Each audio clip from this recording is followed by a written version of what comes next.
Buenas noches. Vamos a continuar con la segunda clase de psicofarmacología. Esta clase de psicofarmacología va a estar dividida en dos partes. La primera parte va a ser una continuación de generalidades.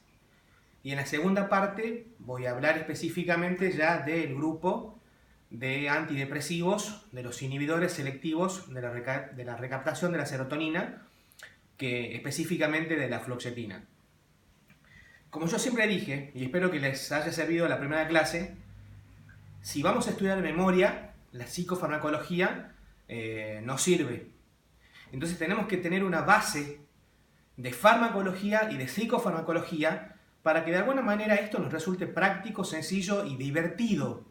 Como yo siempre digo, es importante hasta jugar con la psicofarmacología desde el punto de vista teórico, para que nos resulte práctico, para que nos resulte divertido y no engorroso, para que de alguna manera uno lo pueda entender, ustedes como psicólogos, por qué el psiquiatra medica de tal forma.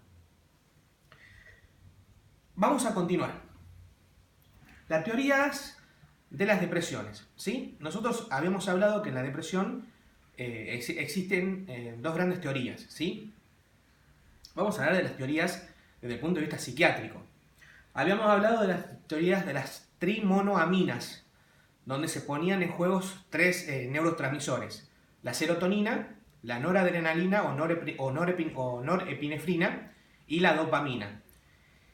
Y en una de las clases, más adelante, voy a hablar específicamente sobre la teoría neuroendocrina, donde se juega el eje hipotálamo, hipófiso, suprarrenal, con la función del cortisol. Pero eso va a ser algo que lo voy a explicar mucho más adelante. Específicamente voy a hablar del funcionamiento de la teoría de las tres monoaminas: serotonina, noradrenalina y dopamina. Vamos a empezar específicamente con la serotonina. La serotonina es un neurotransmisor. Es un neurotransmisor que se forma en una neurona de un derivado, de un precursor, que es un aminoácido que se denomina triptófano. El triptófano evoluciona a serotonina. La serotonina llega a las terminales de un axón de las neuronas, se libera a la hendidura sináptica, como habíamos explicado en la primera clase, que es el espacio entre una neurona y otra neurona. En la hendidura sináptica, la serotonina puede sufrir distintos caminos. Puede pasar a la sangre para ser eliminada posteriormente por orina. Puede pasar al líquido cefalorraquídeo, que es el líquido que tenemos en el sistema nervioso central. Puede pasar al órgano blanco, que es nuestro sistema nervioso central, en donde de alguna manera en ciertas zonas del cerebro, que acá abajo lo voy a explicar, va a cumplir ciertas funciones.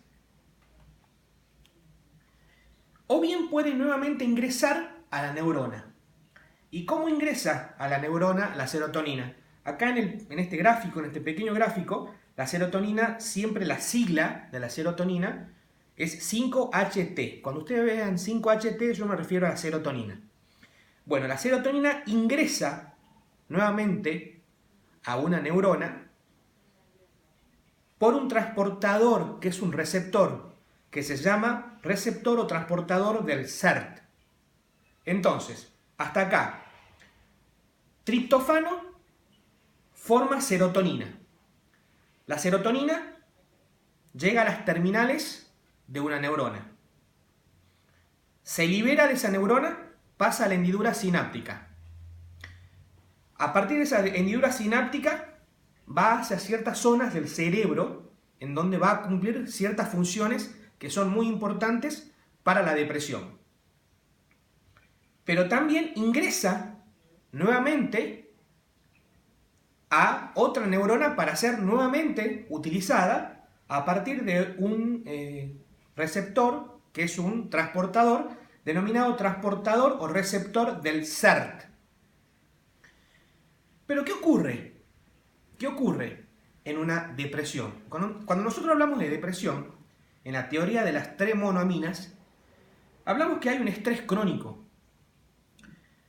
Ese estrés crónico hace que con el tiempo haya menos precursor del triptofano, por lo tanto menos formación de serotonina, por lo tanto menos liberación de serotonina hacia la hendidura sináptica.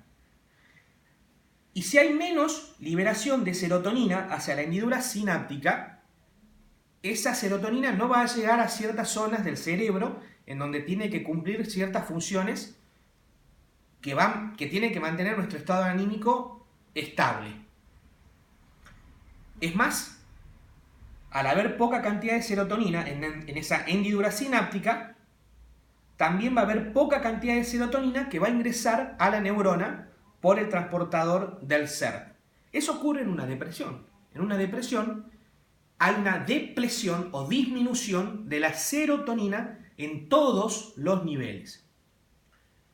Por eso, uno de los grandes grupos de antidepresivos, que son los inhibidores selectivos de la recaptación de la serotonina, lo que hacen es bloquear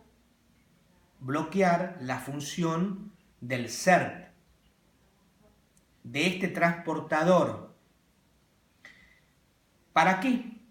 Para que la poca serotonina que tiene el paciente que está en un estado de depresión, en un estado de estrés crónico, esa poca serotonina no ingrese a la neurona, sino que permanezca la mayor cantidad del tiempo posible en la hendidura sináptica y pueda ser utilizada por el cerebro por ciertas zonas que ahora voy a explicar para cumplir una función que me permita estar mejor de ánimo. Entonces, al bloquear ese SERT, el transportador que chupa, que hace que la serotonina ingrese nuevamente a una neurona, aumenta los niveles de serotonina en la hendidura sináptica para ser usada. ¿A dónde? ¿A dónde? Bueno, como yo siempre digo, no me hagan un perfil psicodiagnóstico, siempre a los psicólogos, por favor. Esto es el dibujo de un hemisferio cerebral, la cara lateral, donde vemos acá el lóbulo frontal y acá vemos el lóbulo temporal con una zona característica que se llama el lóbulo del hipocampo. En todo cuadro depresivo, nosotros tenemos dos zonas muy importantes en todo cuadro depresivo. El lóbulo temporal, con su lóbulo del hipocampo, en donde, por ejemplo, está el área de la afectividad, el área del placer, del sueño de la vigilia, del deseo, del ánimo, de la libido, de los pensamientos, de la cognición. Y en este sector tenemos el lóbulo frontal. A su vez, el lóbulo frontal existe una zona posterior que es exclusivamente de la motilidad, que no tiene nada que ver ahí la serotonina. Y existe un área prefrontal, donde sí tiene que ver la serotonina, donde sí tiene función en la serotonina, donde está relacionada a la impulsividad, a la irritabilidad y a la voluntad. ¿Pero mucho o poco? En realidad, poco. La serotonina actúa poco sobre la voluntad. La serotonina actúa mucho sobre el placer, sobre el sueño, la vigilia, el deseo, el ánimo, la disminución de la angustia, sobre la libido, sobre la cognición depresiva. Actúa eso a nivel del lóbulo temporal. A nivel del lóbulo prefrontal, la serotonina actúa sobre la impulsividad, disminuyéndola, actúa sobre la irritabilidad. Pero en cuanto a la voluntad, actúa poco y nada, actúa muy poco. En resumen, hasta acá. El paciente depresivo, para llegar a un cuadro de depresión, tuvo que haber sufrido durante mucho tiempo un cuadro de estrés crónico. De manera que en ciertas áreas del cerebro se fue formando cada vez menos serotonina, menos precursor del triptofano, menos serotonina, menos liberación de la serotonina. Por lo tanto, el ser, de alguna manera, tiene menos capacidad de poder agarrar serotonina, porque hay muy poca. Hay casi nada de serotonina en el paciente depresivo. ¿Qué hace un antidepresivo selectivo de la inhibición de la recaptación de la serotonina? Esa poca cantidad de la serotonina, para que no sea agarrada o chupada por el ser y nuevamente incorporada a una neurona, bloquea al transportador. Y esa poquita cantidad que queda es utilizada en el lóbulo del hipocampo, porque tiene forma de caballito, en la zona del lóbulo temporal, para dar placer, para corregir el sueño de la vigilia, para dar algo de deseo, para corregir el ánimo, líbido, los pensamientos, corregir la cognición depresiva. Y para actuar a nivel del lóbulo frontal en cuanto a disminuir la impulsividad y en cuanto a disminuir la irritabilidad. Pero en cuanto a la voluntad, la serotonina tiene una escasa función.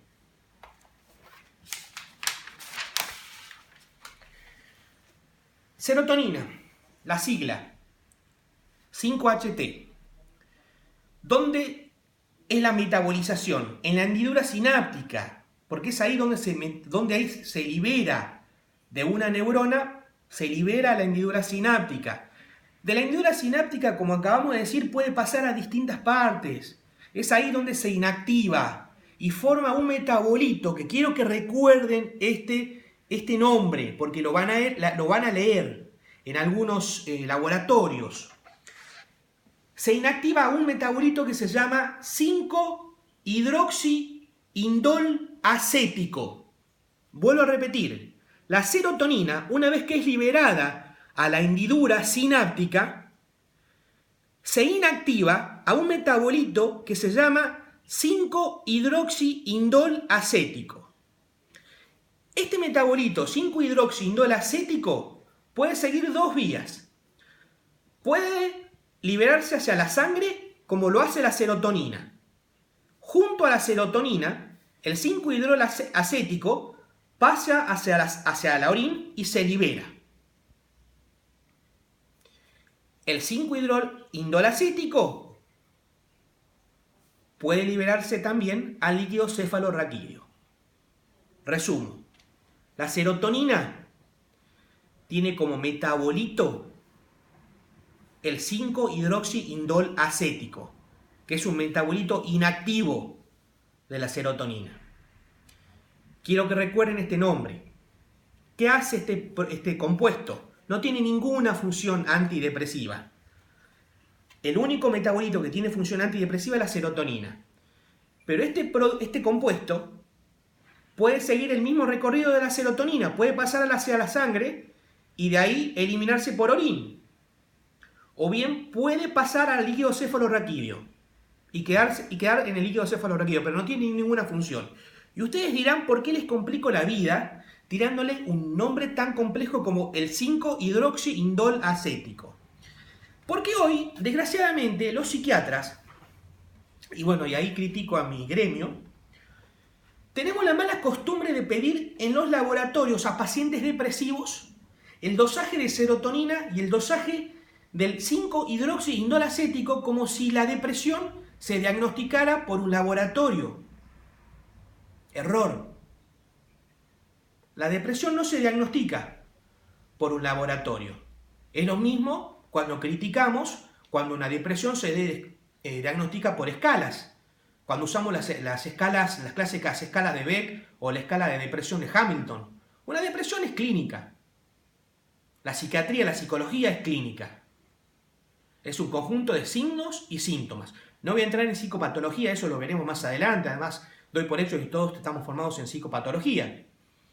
Pero el diagnóstico de depresión no lo podemos diagnosticar por un laboratorio. No debemos pedir dosaje de serotonina ni dosaje del 5-hidroxiindol acético. Pero hoy se está haciendo casi una rutina. No sé si hay un negociado, la verdad.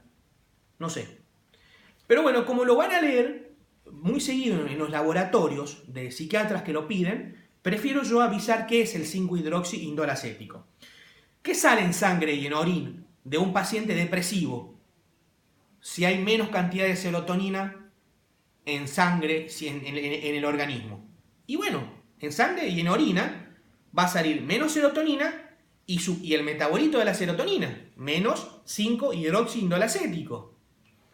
¿Y qué va a salir en líquido cefalorraquídeo en un paciente depresivo? También disminuido el 5-hidroxiindolacético. Solamente por eso los complico con este nombre. Pero por favor, si tienen un colega, amigo, psiquiatra, díganle que no es necesario pedir el dosaje de serotonina ni del ácido 5-hidroxiindolacético, porque la depresión se diagnostica por clínica, no se diagnostica por laboratorio. Y las escalas solamente se las utiliza para estudios de investigación o para saber qué se pregunta a un paciente depresivo, pero no sirve para diagnóstico.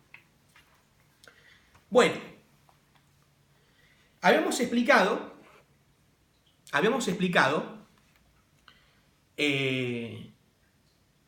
acá van a ver muchos gráficos. Voy a tratar de ser lo más simple posible. Pero vamos a poner toda la energía psíquica en esto. No es tan fácil la teoría de las 3 monoaminas. Sería muy simplista el término si de alguna manera digo que la depresión es tener las 3 aminas, los tres neurotransmisores disminuidos a nivel del organismo. Es decir, serotonina, noradrenalina y dopamina. ¿No? Esa teoría es antigua. No. Está comprobado que en realidad un paciente depresivo no tiene los 3 neurotransmisores disminuidos. Eso es erróneo. En realidad hablamos de una desregulación. Y eso quiero que lo tengan muy en cuenta. Hablamos de una desregulación de los neurotransmisores. El paciente que está cursando una depresión tiene disminuida la serotonina. Es como una especie de balanza. Tiene disminuida la serotonina. Pero al tener disminuida la serotonina, hay un aumento de noradrenalina y hay un aumento de dopamina. Una balanza. Cuando disminuye la serotonina, aumenta la noradrenalina y la dopamina. Y cuando disminuye la noradrenalina y la dopamina, aumenta la serotonina.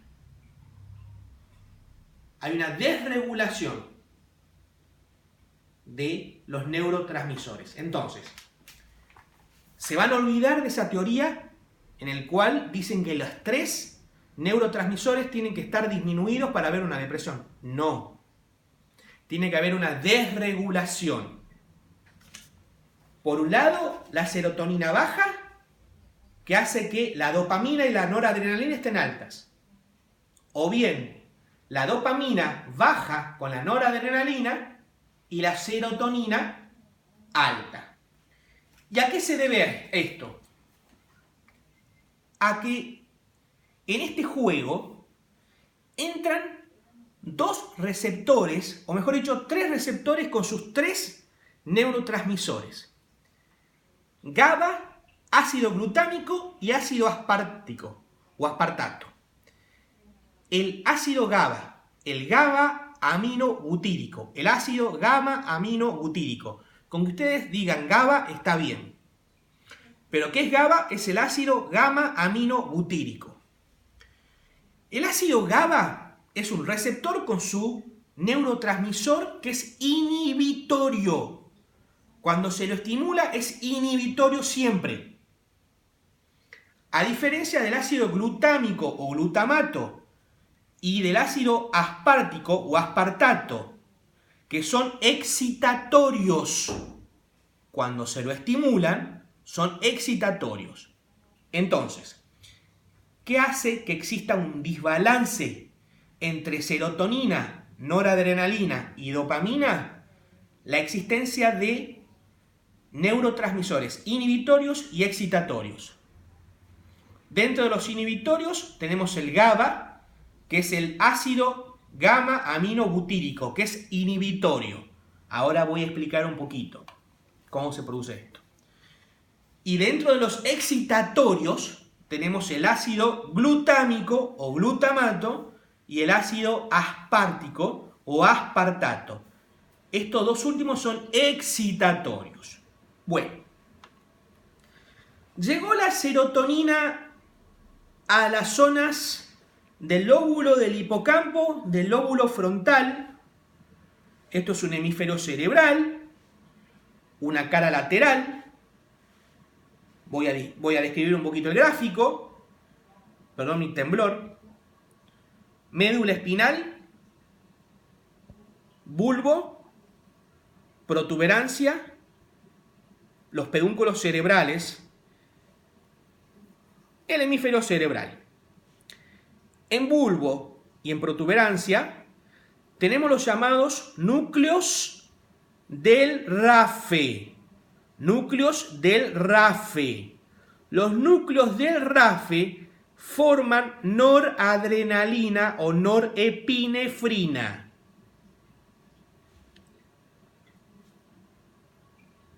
Dentro de un hemisferio cerebral tenemos los núcleos de la base. Los núcleos de la base forman dopamina. Resumo. En bulbo y en protuberancia tenemos los núcleos del RAFE que forman noradrenalina o norepinefrina. Y en el interior de un hemisferio cerebral tengo los núcleos de la base que forman dopamina. ¿Qué ocurre para que se produzca esta desregulación entre serotonina, noradrenalina y dopamina? Tienen que intervenir GABA, ácido glutámico y ácido aspartico. ¿Pero cómo hacen? Interactuando con los núcleos del RAFE y con los núcleos de la base. Llega la serotonina una vez que se liberó de la neurona. ¿Y qué hace acá la serotonina? La serotonina va hacia los núcleos de la base de un hemisferio cerebral y va hacia los núcleos del RAFE, del bulbo y de la protuberancia. Bien, tanto los núcleos del RAFE como los núcleos de la base tienen dos funciones. Es un agonista, ya se deben acordar del concepto de agonista. Es un agonista del GABA, del receptor GABA. ¿Qué era el GABA? Inhibitorio.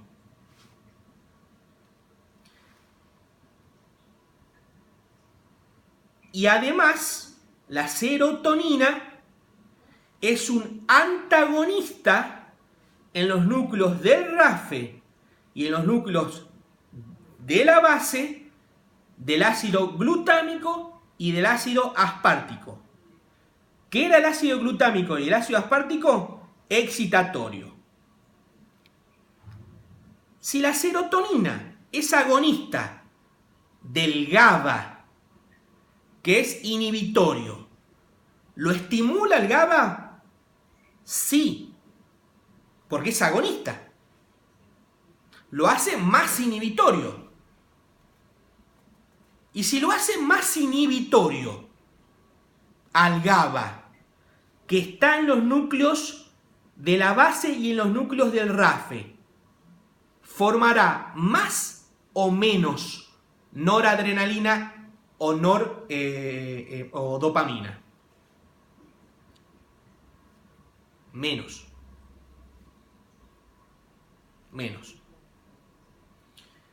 Entonces, llega la serotonina, que es agonista del GABA, lo estimula el GABA, se más inhibitorio, sé más inhibitorio, inhibí. No formes tanto noradrenalina, no formes tanto dopamina a nivel del núcleo del RAFE y a nivel del núcleo de la base. No formes tanto, sé más inhibitorio.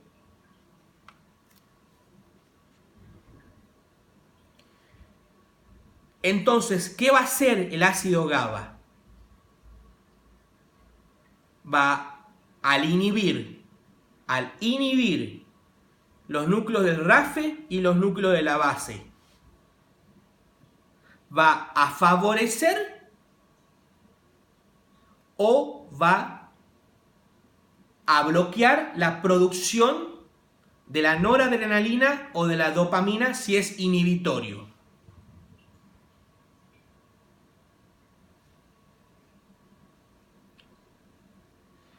Va a favorecer porque es inhibitorio. ¿Qué pasa con la serotonina con respecto al ácido glutámico y el ácido aspartico? Llega la serotonina, que es un antagonista. Bloquea el ácido glutámico y el ácido aspartico. Y le dice, pará, lo bloquea. No formes tanto. No formes tanto noradrenalina ni dopamina.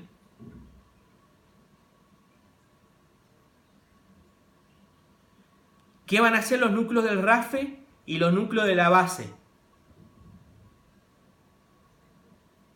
No van a formar tanta dopamina ni tanta noradrenalina. Pero esto es en una condición normal. Esto es en una condición normal. Cuando el paciente está depresivo, la serotonina llega en menor cantidad. Y al llegar en menor cantidad, va a haber menor cantidad de serotonina que le diga al GABA, inhibí menos. Y si le dice al GABA, inhibí menos, porque hay menor cantidad de serotonina, ¿qué va a pasar? Va a estar aumentando los niveles de noradrenalina y de dopamina, con bajos niveles de serotonina.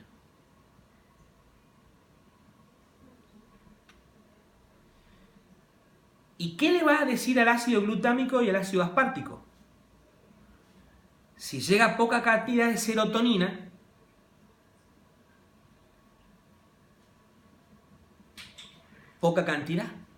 ¿qué le va a decir? No estimules tanto, no formes tanto.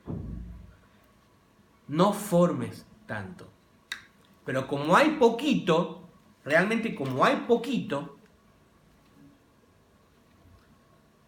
es tan poco lo que llega, que mucha importancia no le van a dar ni los núcleos del RAFE ni los núcleos de la base. Entonces sí se va a formar en gran cantidad noradrenalina y dopamina. Yo miro a los costados porque, bueno, están algunos de mis residentes escuchando. Vamos de vuelta. Y me dicen el tiempo, además. Que vamos 30 minutos. Para que no quede muy de memoria, es importante que comprendan la función del GABA, del ácido glutámico y del ácido aspartico. En condiciones de normalidad, la serotonina estimula el GABA, que es inhibitorio, y por lo tanto va a estar produciendo menos noradrenalina y menos dopamina en condiciones de normalidad. Y estimulando de alguna manera el ácido glutámico y el ácido aspartico, pero de alguna manera, es un antagonista. En síntesis, va a haber menos dopamina y menos noradrenalina. El GABA es inhibitorio y estos son excitatorios. Pero la serotonina es agonista del GABA y es antagonista de los excitatorios. Acá me están diciendo que no está quedando muy claro. Vamos a repetir. La serotonina es agonista del GABA y es antagonista del ácido glutámico y el ácido aspartico. El GABA es inhibitorio. En condiciones de normalidad, si es agonista, estimula el GABA. Y el GABA es inhibitorio. Inhibe la formación de dopamina y noradrenalina. Formará menos dopamina y menos noradrenalina. La serotonina es antagonista del ácido glutámico y del ácido aspartico, que son excitatorios, pero son antagonistas. Es antagonista. Entonces le dice, no formes. Entonces formará poquita cantidad de noradrenalina y de dopamina. ¿Qué pasa en una depresión? En una depresión, la serotonina llega en menor cantidad. Entonces el GABA, de alguna manera, ya no es tan inhibitorio.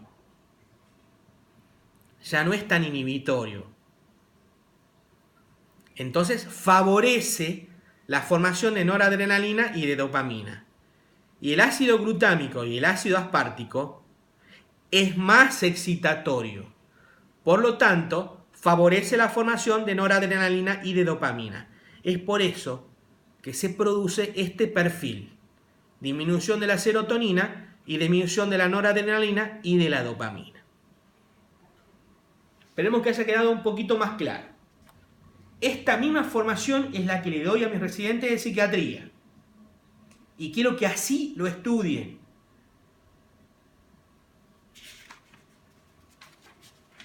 ¿Por qué? Porque no se medica por medicar. No se medica por medicar. La serotonina está asociada a la tristeza, es decir, corrige tristeza, anedonia, placer, angustia, llanto. Pero se ha visto que cada vez, cuanto aumenta aún más los niveles de serotonina, empieza a producir alteraciones, por ejemplo, del sueño, alteraciones del apetito, y no produce ningún efecto sobre la voluntad. Y eso es importante que lo sepan. La serotonina puede corregir muchos síntomas de una depresión, pero de la voluntad y del desgano, nada. Hay muchos pacientes que me refieren, Daniel, me recuperé, no estoy llorando, no tengo angustia, pero no tengo voluntad, dejé de llorar, no estoy triste, pero estoy apático, no tengo ganas de nada. No estoy triste, pero no tengo voluntad. Eso se llama recuperación apática de la depresión. ¿Qué está pasando? Es que solo funcionó la serotonina, porque el paciente dejó de estar triste, empezó a tener placer, su angustia se le fue. ¿Por qué? Porque en realidad los neurotransmisores que están asociados con la voluntad, el desgano, la fuerza, la energía, no es la serotonina, sino es la noradrenalina y la dopamina. Y eso quiero que lo recuerden. Tristeza, angustia, placer, serotonina. Fuerza de voluntad, energía, desgano, noradrenalina. Y mucho más potente, la dopamina. Acá lo hago un poquito más concreto. En cuanto a los síntomas de una depresión. Tristeza, placer, angustia, llanto, la cognición depresiva, la rumiación, la anorexia en cuanto al apetito y el sueño, bueno, interviene la serotonina. Pero la serotonina no interviene, no mejora el desgano ni la voluntad.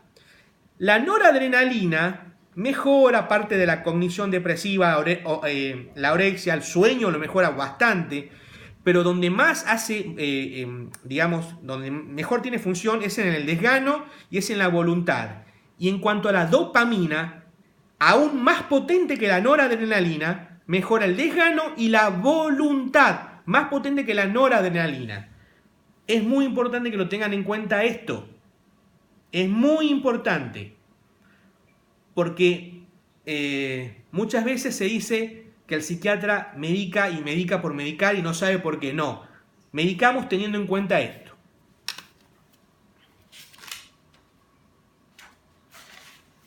Para ir terminando esta primera parte de la clase, de esta segunda clase, en base a lo que vamos viendo, si yo les digo que un inhibidor selectivo de la recaptación de la serotonina,